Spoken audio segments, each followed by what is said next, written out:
Hi, you guys.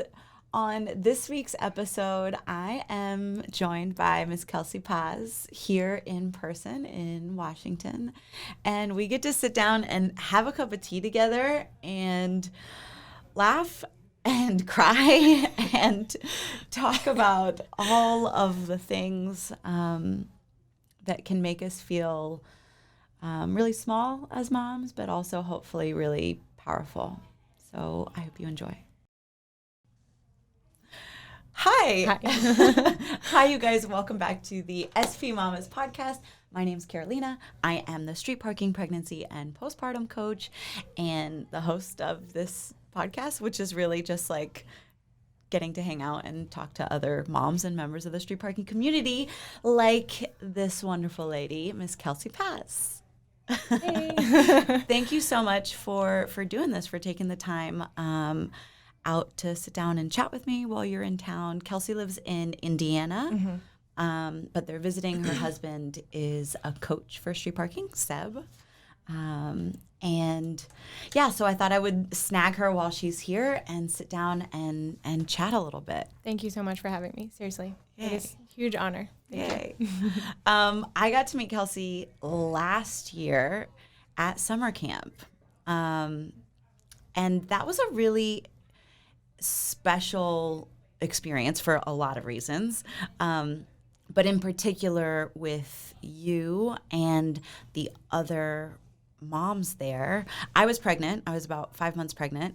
And I got to watch you and the other moms just be so awesome. And I was like so inspired and I was so moved. And I really felt that experience and getting to watch you guys and learn from you guys was why I was there. It was like it was meant to be, because what I saw was that you guys were able to help each other and support each other and still have tons of fun and still be super fit and super strong.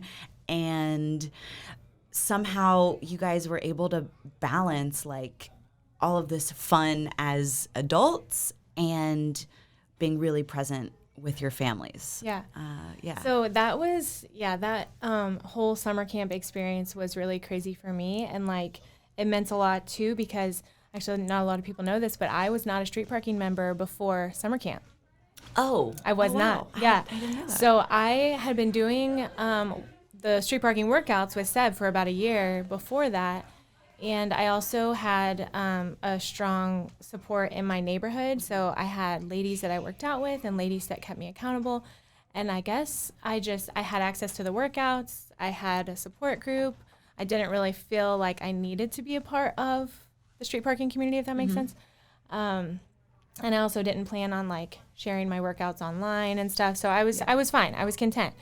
And then I was also kind of skeptical going to summer camp, and how you explain that to your friends, like, what are you guys doing this week? Like, we're going to an adult summer camp with a bunch of our online, or Seb's online fitness friends, like, that we've never met. Taking our kids. Yeah. So it was kind of crazy. But after that, and like, just like you're saying, seeing all the moms interact, and like, I love the fact that we had a family team, and so we were able to kind of like make it a village, like truly. And the only reason moms were able to participate in the activities was because other moms would keep their kids and we would take turns. And so, yeah, that was really cool. And so then after that, I came back and I signed up like the next day after summer camp. I was like, okay, these people are cool, I guess. Like, I can be a part of this. So yeah, it's it definitely made a huge impression on me, and I feel like it was such a great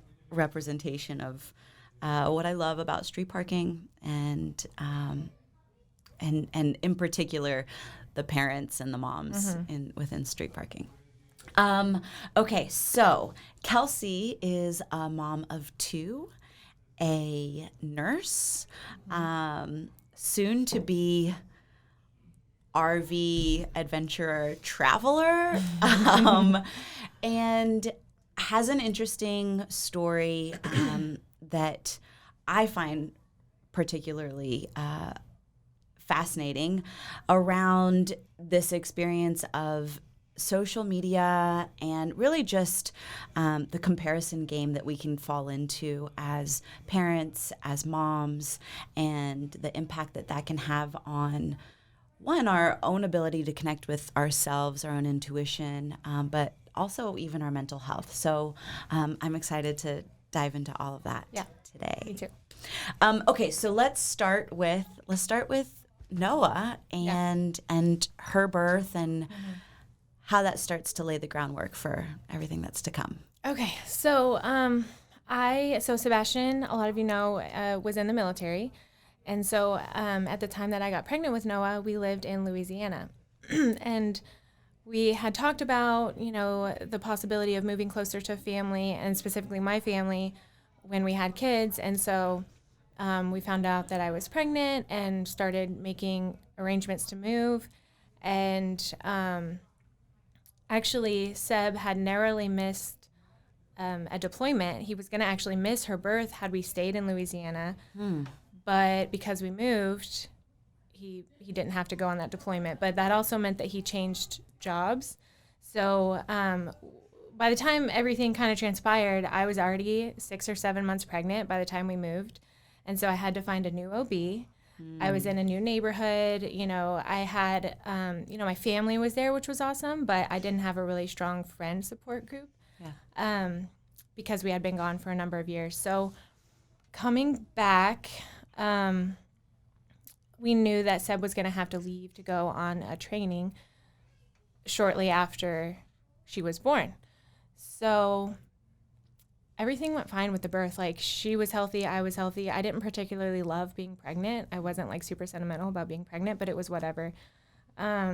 She was born, and then when she was 2 months old, he had to leave for 6 months to Texas. So that was really hard, being a new mom and being like trying to figure out like my role and figure out like who I am as this new person, and then like him being gone, you know? So I'm so fortunate that I had my family. I'm so thankful for my parents and all the help that they were. But it was still like tough, you know? Yeah. I mean, even simple things like wanting to share a special moment or like a new change, like all the little tiny changes that happen day to day with a newborn or an infant. Yeah. And not being able to share that and celebrate that with him, I imagine must have been difficult, on top of just doing it all day, every day. Yeah. Yeah. So I think something else too that made it difficult at the time was that she was born in the winter, and I just was like super anxious, and like I didn't want to go out, and honestly I didn't really have even the energy to like try to make friends. Like I was just like in it, like just like keeping my head above water, you know, like I mean, you know. Yeah. And so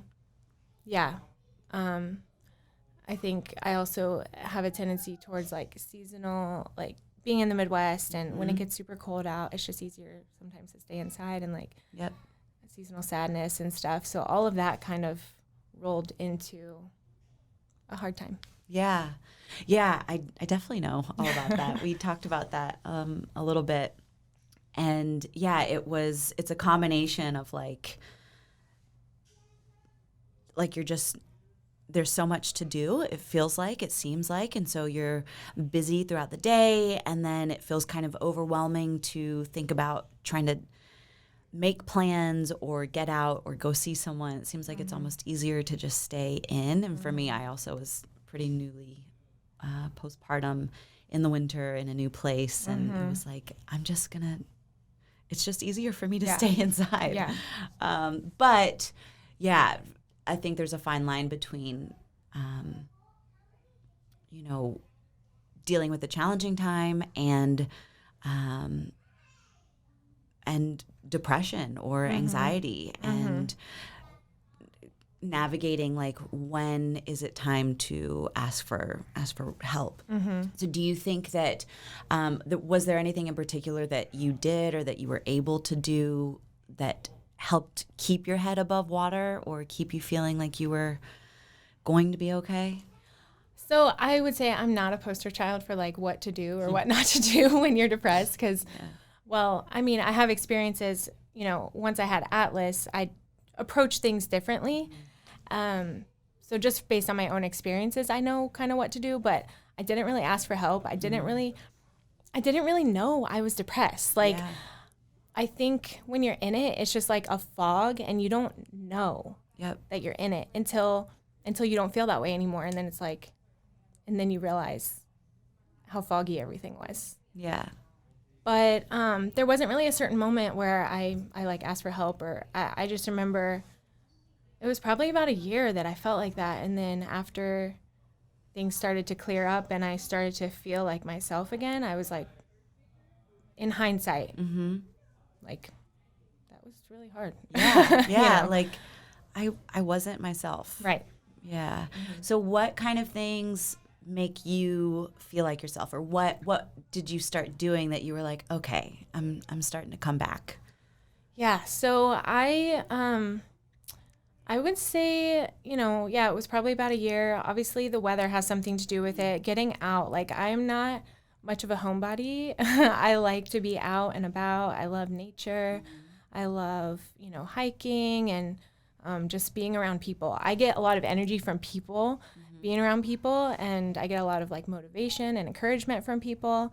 And so, once Seb got home and, you know, the weather got better in the summer, and I think after that, things started to sort of clear up. Yeah. While he was away, did you share any of that? Like, did you share any of the fog or the sadness with him, or were you kind of trying to maybe protect him from that or hide that from him? I think it was already so hard for him to be a new dad and be away. And like, so men obviously approach parenthood in a different way. Like mothers, you have this thing growing inside of you and you feel connected right away. I think for fathers, it's a lot harder. And so for him to be away right after she was born was hard enough, you know? Yeah. And so, and also, like I said, I think I just didn't even know that I was depressed until after the fact, you know? So. Yeah, I think,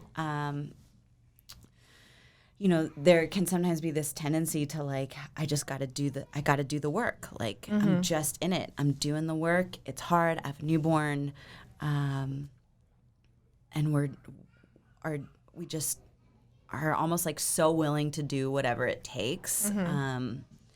I sometimes struggle with like almost like making myself a martyr a little bit. Like I can do all of this, or I'm going to, you know, neglect myself for the sake of whatever, doing the things for my daughter, when really like that's probably not the best thing for either one of us. Right.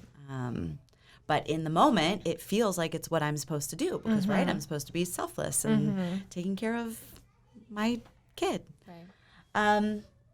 Okay, so Seb's home and you guys have Noah.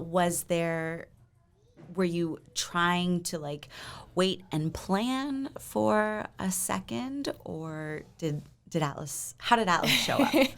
So we joke that like literally we talk about having a kid and then I'm already pregnant. That's what happens. That's how we make babies, I guess. It's like we just have a conversation. Careful what we say. Yeah. So both times we had talked about having kids, like I was apparently already pregnant. It was 2017 and we were like, like sometime this next year, you know, it was actually December of 2016. So sometime this next year we'll, you know, it'd be nice to have another one so they're close in age. And then we went to Miami to visit his family, and that was through the holidays. And so I remember like I had champagne on, you know, New Year's Eve and all this stuff. And I actually, the week before that, I took a pregnancy test that was negative, but I was like, that's weird, because I really felt like I was like, and I don't just think that, like, so actually I was at work and I had like an obscene amount of pizza. I was just like kept eating pizza. And one of my coworkers was like, are you pregnant? And I was like, maybe maybe so. So then I took a test and it was negative. So I was like, okay. So then we went on our trip and then we got home and it was like January 4th and I still hadn't started. So I was like, well, I'll take another test, and it was positive. So then I was all like, I like drink alcohol and all this stuff. I shouldn't have done that. But he was fine. Yeah. He was fine. So was this pregnancy very different, or was the birth different? Yeah, Atlas. So I think a lot of it is like how you approach it and what your expectations are of a thing. So with Noah, I didn't really have any expectations. I didn't know what to expect. I mean, I know that they say like, oh, you glow or whatever, like they say about pregnant people. I don't know. I missed that part. Yeah, I don't know what that's all about. But like I said, I didn't really care about being pregnant or feel sentimental about being pregnant. I didn't have particularly difficult pregnancies, but it was just whatever to me. But Atlas, he was just like, I just felt like maybe just my body knew what to do the second time. It didn't feel as difficult. He was just easier on my body. Like he didn't like kick me as hard and stuff. And also, so with his birth, it was, we found out when I was about maybe 25 weeks pregnant with him that Sebastian was going to be deployed and was going to miss the birth. And so we had talked to my OB, and she had agreed, because he was going to just barely miss it. Yeah. She had agreed to induce him at 37 weeks, which is almost unheard of, because now it's like they want them to stay in until 39. Yeah. But she had compassion for us, and I'm really thankful for that. So he was induced at 37 weeks. So I think, too, that last few weeks can be really, really tough on the body. And I didn't have to go through that with him because he came out at 37 and 2. Yeah. So, yeah, he was just easier on me. I feel like the recovery was easier the second time around. I think just like muscle memory and stuff, your body just knows better what to do the second time, I think. Yeah. So. I think, what you said really about expectations is right on. It's like how we set ourselves up and what our mindset is going into everything can make such a huge difference in how we receive the events as they unfold. Just something kind of random, because I'm always curious.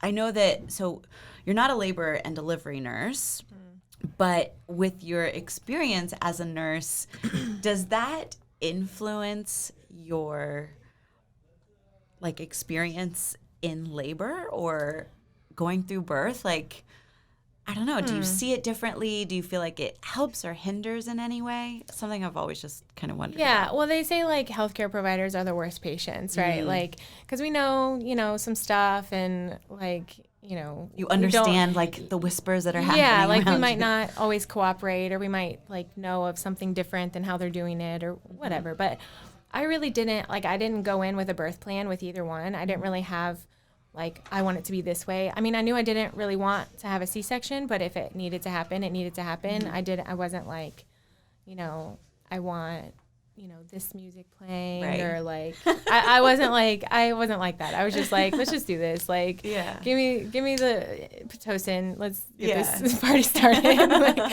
Yeah. So I was pretty good with the flow. Whatever happened. I was okay with it. I just wanted a healthy baby. Yeah. Yep. Cool. Okay. So something that you've mentioned and that I kind of want to get into is this idea of comparing the tendency to compare our own parenting styles to other people's and feeling like there's one that is better or worse than the other, and really how social media has a huge role in all of that. How was that for you? What was your experience with that? So I think that, how do I want to say this? Social media can be good for a lot of things, I mean, it connects us and stuff, but it also can be damaging to your own parenting instincts. I had this idea that I wanted to, which I did. I used cloth diapers on Noah, and I wanted to be very like, environmentally aware, and I wanted to breastfeed until she was done, and for however long that would be, and like some of those things didn't last or didn't happen, or they caused more stress than if I would have just like gone with the flow. Yeah. So, I remember I didn't read any books before I became a mom. I don't know I'm sure I didn't try to learn anything. I was kind of like, I'm sure I'll figure it out. Like, I'm sure I'll just know. I'll just know what to do. Okay, it's going to come natural. Yeah.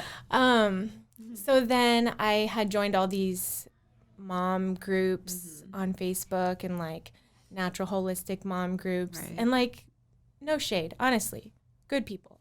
But but like when you post a question and like get attacked on social media, it's like, it's like, I'm just trying to learn. Yeah, I'm trying to figure it out just like y'all. Like, so I definitely had that experience a couple of times. And then I just like got out of all of those groups because I was like, I just need to do what we feel is right. And so actually with both children, I breastfed up until Seb got back. So with Noah, she was 8 months old. And then I wanted him to have that bond of feeding too. Okay. And like I didn't have a lot of milk stored or anything. So I was like, we just switched to formula. I was like, here, you're going to feed the babies now. So both times. So Noah was 8 months old. Atlas was 6 months old. And that wasn't really how I wanted it to go down. But I also, both times with him being gone and me being, quote unquote, a single mom during those months that he was gone, physically. I mean, he was still a financial supporter and like long distance, but, in the day-to-day. Yeah. I just needed a break. Yep. He got home and I was like, here's your baby. I'm going to go take a nap. Yeah, for sure. Yeah. Yeah, I came across that like so much, and I felt like I read and I tried to prepare myself a lot for pregnancy, the birth, and like my own physical recovery in the postpartum period, but I was not prepared for all of the other decisions, and I felt like I had these ideas of the type of mom I was going to be, and I was going to do the cloth diapering, and we were going to do this style of sleeping or sleep training or whatever, and this style of feeding, and this style, like all of the things. There's so many things. Yeah. And at every point with each one of those, it didn't go the way that I thought it would. And I think what's like really important and part of like the intention with even these kinds of conversations in this podcast is that like it's not black or white. You're not a cloth diapering or disposable diapering person. Right. You can do both. Yeah. You could do one or the other. You can change. You can do both of them simultaneously. It doesn't say anything about who you are as a parent. And you can change your mind over and over again. Absolutely. And it's okay. But so often I felt like I was failing because it didn't go the way that I had expected. Or I had to make a different decision than what I had expected. And gosh, it's so sad to think that like, man, motherhood, parenthood can be hard enough. Absolutely. Like to set ourselves up and to set each other up to feel like failures it's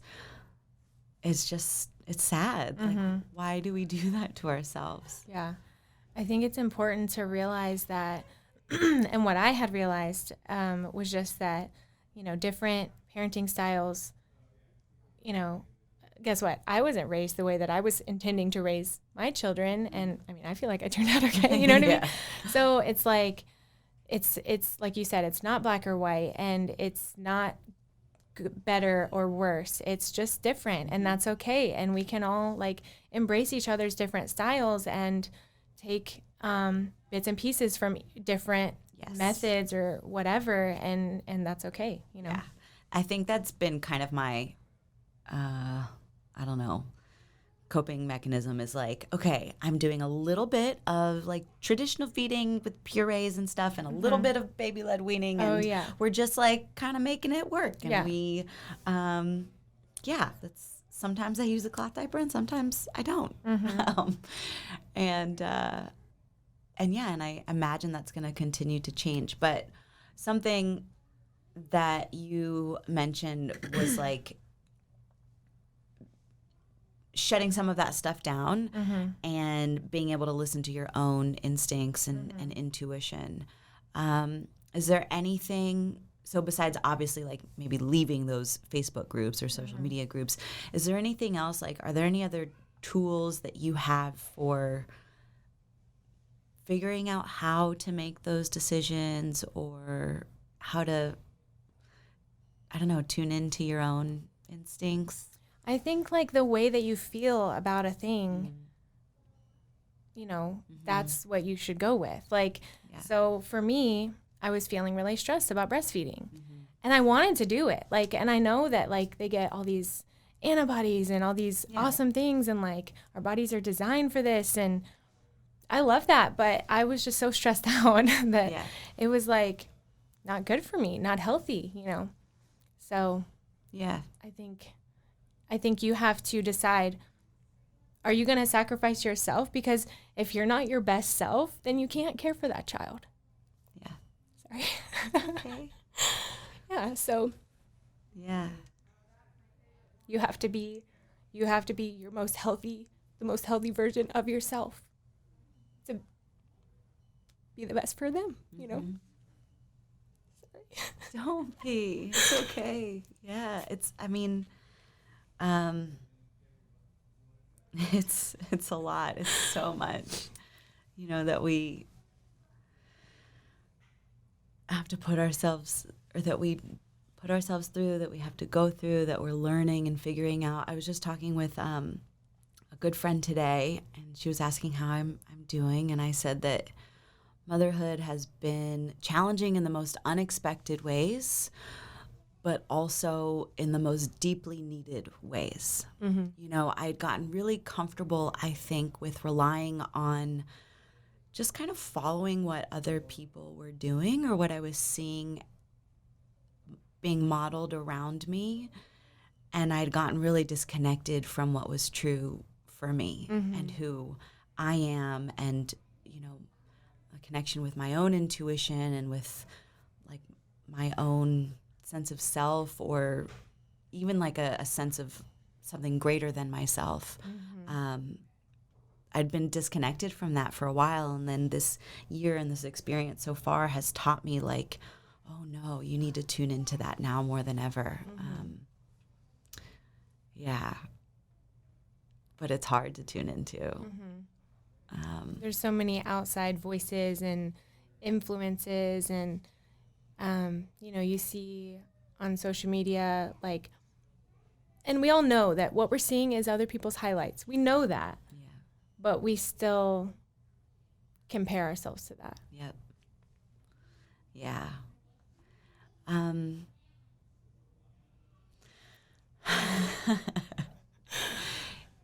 Is there something, or what is it about kind of thinking about these things again and like talking about it and putting it out in words, that like makes you kind of emotional right now? I think it's just processing with someone who like has also experienced it. I think that's like just so valuable and something that we don't do all that often. Like, I think we have this idea that we're supposed to just like have it together all the time. And like, we're all a mess. Let's be honest. Like, we're all a mess, you know? I think when we're like our real selves and when we show authenticity to others, it not only helps you, but it can help other people. When you're just like putting on a face all the time. Sorry, Carolina. I'm like going to make you cry too. I'm so sorry. No, it's okay. It's exactly what I like needing in my life. Yeah. Yeah. When you're like trying to save face all the time, you're not only putting on a face for others, you're lying to yourself too, you know? Yeah. You're trying to act like, not you, but like, you know what I'm saying? People. No, yeah, for sure. I think sometimes I feel like, I don't know, this self-imposed pressure because I'm like street parking coach or something, that I'm like, I need to have my life together. And really, I have no idea what I'm doing. Nobody does. They're just all pretending. Like, nobody has it together. Yeah. And I have felt like a failure more times than not. But somehow, like, I don't know. I think it's just super healthy to process externally with other people who have similar experiences and who, you know, who know what you're going through. Yeah. You know? Yeah.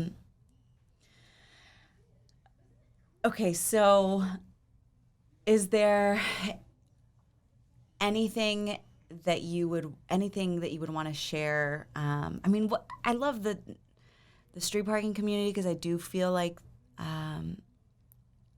everyone's very open to different styles of doing things and really supportive of, you know, just you do you, and I'm going to be here and root you on. So I don't know that, like, we're kind of like preaching to the choir here, but is there anything that you would want to share with someone who is about to become a mom for the first time, or maybe is in the fog? Anything else that you would want to share with them? Yeah, so I'll just talk about like what I did with Noah and then how I changed that with Atlas. So with Noah, like, I really kept to myself in that postpartum period. I didn't look for other mom friends. I really stayed inside. I was feeling very anxious, very sad, very lonely. And with Atlas, I was more proactive. I knew what I needed to do. I knew that what I did the first time didn't work. Yeah. And so I wanted to, like, I had, at that point, we had lived in our house for a few years, and I had some friends, not like ride or die friends. I had like a lot of acquaintances. But it was when Seb was deployed the second time, and I was on my own again in that first year of having a new child, and I had 2 kids at that point. I was like, I can't do this on my own. Like, I'm going to have to reach out and figure things out a different way. So I had friends, but I don't know, like, people who are depressed know this, like, you'll want to do something, but you just won't. Yeah. And so I wanted to go out. I wanted to, like, be around people. And I would say yes, but then at the last minute, I would just text and be like, I'm not coming. Yeah. And then I had this one friend in particular that she was just, like, relentless, and she wouldn't take no for an answer. And I'm so thankful for her. So she had invited me to go to a Bible study that was every Wednesday morning, and they had childcare provided, and it was, like, coffee and, like, coffee cake and, like, just moms and hanging out, and it was just so awesome. And so I said, no, I'm not coming. I'm not coming. And she just kept asking me, and she just wouldn't let me wallow in my own, you know, sadness. So I went, and it was, like, the best thing. Truly, it was because of that I didn't stay in that place after I had him. Yeah. So, and not everybody has the same personality. So, like, for someone like me who does get energy from other people and being around other people and motivation from other people, I needed that. Yeah. And so that's the biggest and best advice that I could give is, like, just just be honest Yeah. about what you're going through. Be honest about how you feel, because chances are somebody else is feeling that too. Mm-hmm. And by you sharing that with them, you could be helping them too. Yeah. So, yeah, taking um, support Yeah. from other people Right. is like the best thing that you can do as a new parent. And, you know, just knowing that you're not alone. Yeah. Yeah, I think especially now with COVID and kind of being limited with there aren't that many groups meeting Right. publicly. Mm-hmm. So what are other avenues that we can set ourselves up with that type of support and that type of village? And I think a online community like Street Parking is an awesome example, but I've reached out to the Postpartum Support International and have joined like some Zoom support groups occasionally, or within your own neighborhood or within your own circles, and just getting those pillars up around you to help keep you up. Absolutely. Yeah. Okay, tell me about the RV and this next phase of your adventure. And it sounds like, I think something that you mentioned when we talked before this was like kind of making up for some of the time that you and Seb have been apart. And now I'm hearing so much more about that. It makes a lot more sense, but I want to hear. Let's talk about the RV. We're super excited. So this has been honestly a dream of mine for years. I started following like RV renovators probably 5 years ago, and like tiny home renovators and stuff. And I just was like, I had this little seed, and I was like, I want to do that, but like, I don't know if we'll ever have the chance, At the time, Sebastian was in the military. We were very much planted in a place and like couldn't leave that place for X number of years because he's under contract and all these things. So once he reached the end of where it was like, okay, do I sign up again or do I not? We talked and we just decided to like, let's just move on and just like make up for some of that lost time. And so he separated from the military in 2018, and then he used his GI Bill to go back to school to become a nurse. And now, and like working online for Street Parking also has been just the best for our family. Yeah. So he's able to do that from the road, and now we're both nurses, so we're able to do travel nursing, and we got out of debt last year, which was awesome. Yay. We paid off all of our student loans. And so it's like everything that we had been working towards all these years it's finally here, So we're super excited. We sold everything back in July, and we gave away like a ton of stuff. I literally like getting rid of stuff is not like emotionally hard for me. I wasn't really attached to my things, but it's just like so time consuming. All the stuff that you gather throughout the years. And so I would just like put a table out at the end of my driveway with a sign that said free, and I would just like go through my house and just like put stuff on the table throughout the day. And it was like stuff would just go missing. Stuff like people would just took my stuff, and it was like the best thing. So we got rid of everything. We literally closed on our house at the end of July and drove up to Muncie, Indiana, which is like 2 hours from where we live, and bought an RV the same day. Amazing. So, and then we've been we've been staying with my parents the last few months and fixing it up and getting it ready and learning everything, because it's a whole learning curve of how to live in an RV. For sure. They're like not really supposed to be lived in. You know what I mean? Like they're, So there's things that you have to figure out, otherwise you'll break it. You know. So we have been staying in it periodically and just getting it ready to go. And now here we are. We're leaving like next Sunday. Oh, that's so cool. Yeah. Is there anything that you are like especially excited about and anything that you're especially like nervous about or worried about with it? So I am excited to just catch up with people that we've met throughout the years. You know, with Sebastian being in the military, we moved around a little bit. And then even before, he and I had met in Florida and knew a lot of people from the program that we did there that had branched out also.